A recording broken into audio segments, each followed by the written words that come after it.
പൊന്നാനിയിലും കാപ്പാടും തിരുവനന്തപുരത്തും മാസപ്പിറവി കണ്ടതോടുകൂടി സംസ്ഥാനത്ത് കേരളത്തിൽ നാളെയായിരിക്കും ചെറിയ പെരുന്നാൾ. വലിയ ആഘോഷത്തിലേക്ക് വിശ്വാസികൾ കടക്കുകയാണ്. ഈ ഘട്ടത്തിൽ പ്രേക്ഷകർക്ക് വിശ്വാസികൾക്ക് ആശംസകൾ നേരുന്നു മുഖ്യമന്ത്രി പിണറായി വിജയൻ. ഒപ്പം തന്നെ പാണക്കാട് സാദിഖ് അലി ശിഹാബ് തങ്ങൾ. രണ്ടുപേരുടെയും പ്രതികരണം കാണാം. 24-ൻ്റെ എല്ലാ പ്രേക്ഷകർക്കും ഹൃദയംഗമമായിട്ടുള്ള പെരുന്നാൾ ആശംസകൾ നേരുകയാണ്. സ്നേഹത്തിൻ്റെയും സാഹോദര്യത്തിൻ്റെയും ഒരു വീണ്ടെടുപ്പാണ് ഓരോ പെരുന്നാളും നമ്മളെ ഓർമ്മപ്പെടുത്തുന്നത്. ഈ പെരുന്നാളും ആത്മശുദ്ധീകരണത്തിൻ്റെ ഒരു ആഘോഷമായിട്ട് വേണം പെരുന്നാളിനെയും നമുക്ക് കാണുവാൻ.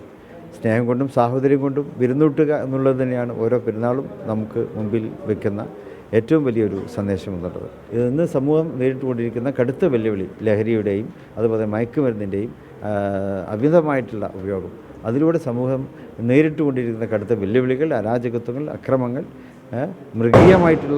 മൃഗീയമായിട്ടുള്ള പ്രവണതകൾ, ഇതിനൊക്കെ എതിരെയുള്ള ഒരു ബോധവൽക്കരണത്തിന് കൂടിയുള്ള വേദിയായിട്ട് ഈ പെരുന്നാളിൻ്റെ കൂട്ടായ്മയിലും, പെരുന്നാൾ നമ്മൾ ഒരുമിച്ചിരിക്കുന്ന പല വേദികളും ഉണ്ടാവും, അവിടെയൊക്കെ തന്നെ ആ ഒരു പ്രതിരോധ പ്രവർത്തനങ്ങൾക്ക് കൂടിയുള്ള വേദിയാക്കിയത് മാറ്റണം എന്നുകൂടി അഭ്യർത്ഥിക്കുന്നു. സ്നേഹത്തിൻ്റെയും ത്യാഗത്തിൻ്റെയും സന്ദേശമുയർത്തിപ്പിടിച്ച ഒരു റംസാൻ കാലമാണ് കഴിഞ്ഞുപോയത്.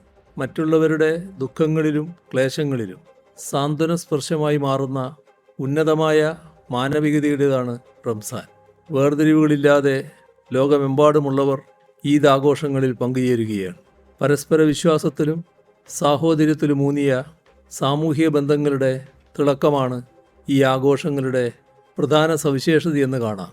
വൈവിധ്യങ്ങളുടെ സമ്പന്നതയെ ഭയക്കുന്ന വെറുപ്പിൻ്റെ രാഷ്ട്രീയം ഇന്ന് ലോകത്തെങ്ങും വർഗീയതയുടെ വിഷവിത്തുകൾ വിതക്കുകയാണ്. ആളുകളെ ഭിന്നിപ്പിച്ചും തമ്മിലടിപ്പിച്ചും വില കുറഞ്ഞ രാഷ്ട്രീയ നേട്ടങ്ങളുണ്ടാക്കാൻ ശ്രമിക്കുന്ന പ്രതിലോമ ശക്തികളെ മനുഷ്യത്വത്തിൻ്റെയും മൈത്രിയുടെയും കൈകോർക്കലുകളിലൂടെ ചെറുക്കേണ്ടതുണ്ട്. ഈ ചെറിയ പെരുന്നാൾ ദിനം ഒരുമയുടെ വലിയ ആഘോഷമായി മാറട്ടെ. എല്ലാവർക്കും ഹൃദയം നിറഞ്ഞ ചെറിയ പെരുന്നാൾ ആശംസകൾ. അപ്പോൾ ഒരിക്കൽ കൂടി 24-ന്റെ പ്രേക്ഷകർക്ക് ചെറിയ പെരുന്നാൾ ആശംസകൾ നേരുകയാണ്.